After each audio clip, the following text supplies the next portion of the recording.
મિત્રો, એક પ્રશ્ન છે. 62 વર્ષના હીરાલાલ ચોકસી વડોદરાના નિવાસી છે. એમને ડોક્ટરોએ કીધું છે, કારણ કે એમની ડાબી આંખમાં વિઝન ખૂબ ઘટી ગયું છે, કંઈ જોઈ નથી શકતા. રાત્રે તો બિલકુલ દેખાતું નથી, દિવસે થોડો થોડો પ્રકાશ લાગે છે. મિત્રો, હીરાલાલભાઈનો પ્રશ્ન એવો છે કે ડોક્ટરોએ એમને કીધું છે કે આ આંખથી તમે ક્યારેય જોઈ નહીં શકશો. આંખો બેઉ સારી છે, પરંતુ આંખોને પોષણ પૂરું પાડનારી નસો જે છે એ સુકાઈ ગઈ છે. એનો ઉપાય શું? હીરાલાલભાઈ, આપને પ્રણામ. હું કહું છું કે એકલી આંખોમાં સુકારો હોય તો શું કરવું, એનો જે જવાબ આપું છું, પણ આ જવાબ જે લોકોના કાનની નસો સુકાય છે, જે લોકોના મગજની નસો સુકાય છે, જેમના શરીરમાં આગળ જે ઉર્જાનો ધોધ વહે છે એવી કોઈ નસો સુકાય છે, પગ તરફ જતી નસો સુકાય છે, પિત્તાશય કે પેનક્રિયાસ તરફ જતી નસો સુકાય છે, હોઠ કે જડબા કે આંખ સુધી કે કાન સુધી આવતી નસો સુકાય છે, તો એ બધાનો ઉપાય સાંભળી લો તમે.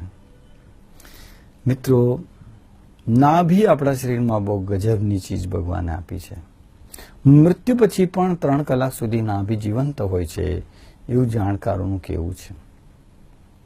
કારણ એટલું જ છે કે એક સિમ્પલ વસ્તુ આપને જણાવી દઉં કે કોઈ પણ શરીરની અંદર, કોઈ સ્ત્રીના પેટમાં જ્યારે કોઈ ગર્ભ આકાર લે છે, કોઈ શરીર બનવાનો આરંભ થાય છે, તો પરમાત્માના ઉપક્રમ પ્રમાણે એ શરીર બનવાનો આરંભ જે છે એમાં ખાતમુહૂર્ત જે છે નાભીથી થાય છે.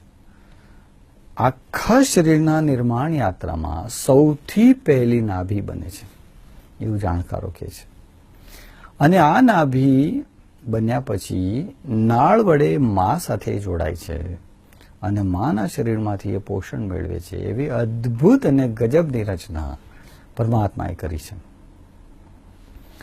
એટલે નાભી બન્યા પછી આખા વ્યક્તિના નિર્માણ કાર્યનો આરંભ થાય છે. 270 દિવસ ભગવાન લે છે એક મૂર્તિ, જીવંત મૂર્તિ ઘડવા માટે છીણી હથોડાથી. 270 દિવસ ભગવાન લે છે. 270 દિવસમાં આખા મૂર્તિનું ફિનિશિંગ સાથેનું બધું કાર્ય પૂરું થઈ જાય છે.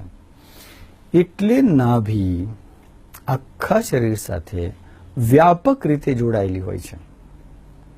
મિત્રો, શરીરના પ્રત્યેક કોષ સાથે નાભીનો સંબંધ હોય છે. માટે નાભી શરીરનું કેન્દ્ર પણ ગણાય છે. યોગની પરિભાષામાં નાભીની પાછળ આવેલી પિચુટી, એમાં 72 કરોડ 72 લાખ 72 હજાર ને સમથિંગ નાડીઓનું એક ગૂંચળું છે. એટલી બધી નાડીઓ આપણા શરીરમાં છે. એક શરીરમાંથી જો કટિંગ કરીને તમામ નસનલિકાઓ અને કેશવાહિનીઓ, વાળની વાત નથી કરતો, કેશવાહિનીઓ એટલે નલિકાઓ બધાને એક લાઈનમાં જો જોડવામાં આવે તો પૃથ્વીના 2 ચક્કર પૂરા થાય છે. પૃથ્વીનો વ્યાસ 28 લાખ માઇલનો છે. એટલે એટલી લાંબી નાભી, એટલે નાભી સાથે એટલી લાંબી ચેનલ જોડાયેલી હોય છે. મિત્રો, આંખ સુકાય છે ને, નો ટેન્શન. ઘણા લોકોને આંખની અંદર લુબ્રિકેશન એવા કોઈ ચીકણા ટીપા નાખવા પડે છે. દિવસમાં 22, 25 વાર ટીપા નાખવા પડે છે. નો ટેન્શન, રિલેક્સ. એવા સંજોગોમાં એક કામ જરૂર કરજો.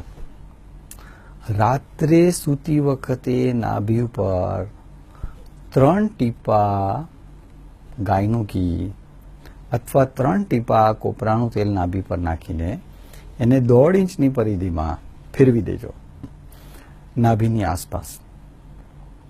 મિત્રો, નાભીને ખબર છે કે આ બધી ચીજ વસ્તુઓ ક્યાં લઈ જવાની છે. નાભીને ખબર છે કે આખા શરીરમાં સુકારો ક્યાં નિર્માણ થયો છે. એટલે એ બધી ચીજ વસ્તુઓ નાભી ત્યાં પહોંચાડી દેશે. માટે આંખોના લુબ્રિકેશનમાં તો બહુ ઓછા સમયમાં તમને ફાયદો થઈ જશે ફક્ત નાભી પર તેલ મૂકવાથી. આપ સૌ જાણો છો કે જ્યારે શિશુ નાનકડો હોય છે, 2-4 દિવસ કે 2-4 મહિનાનો હોય છે, એને જ્યારે પેટમાં દુખતું હોય છે ત્યારે આપણે પાણીમાં કે તેલમાં હિંગ થોડું વપરાવીને નાભી પર એનો લેપ કરીએ છીએ. ઘણીવાર ભૂઈ રસાનો લેપ કરીએ છીએ. તો કેવું થોડીક જ વારમાં દુખાવો મટી જાય છે.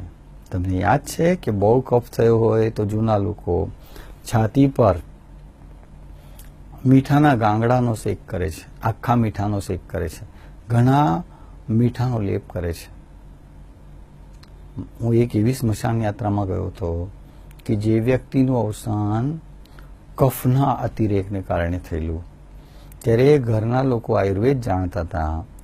એ વ્યક્તિઓએ એ મૃતકના છાતી પર 500 ગ્રામ જેટલી મીઠાની થેલી મૂકી દીધેલી. મિત્રો, જો છાતી પર સોલ્ટ થોડી વાર મૂકી દેવામાં આવે એટલે એનો લેપ કરવામાં આવે તો જાણકારોનું કેવું એવું છે કે કફથી છુટકારો થાય છે. તો એ જ રીતે નાભી પર રાત્રે સૂતી વખતે 3 ટીપા ગાયનું ઘી અથવા કોપરાનું તેલ મૂકવામાં આવે તો એડીના ચીરા મટી જાય છે. નખની આ જે ચામડી છૂટી પડે છે એ મટી જાય છે. પછી હોઠ ફાટવાના બંધ થઈ જાય છે, ચહેરા પર ચમક આવી જાય છે, વાળમાં ચમક આવી જાય છે. તો મિત્રો, આ તો મફતનો ઉપાય છે. કેમ નાભી પર જ કરવું જોઈએ?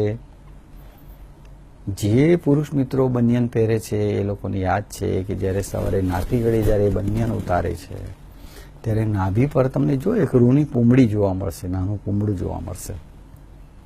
નાભીની 3 ઇંચની પરિધિમાં બનિયનના ઘસાયેલા તંતુઓ જે છૂટા પડે છે, નાભી એને કલેક્ટ કરી લે છે, નાભીના કેન્દ્ર પર એને ભેગો કરે છે અને ખાવાનો ટ્રાય કરે છે, ગળવાનો ટ્રાય કરે છે. પરંતુ નાભીના પ્રસ્વેદ ગ્રંથિના છિદ્રો એને એલાઉ નથી કરતા. એટલે પુરુષની નાભી પર તમે જો રૂની પૂંબડી જોવા મળશે.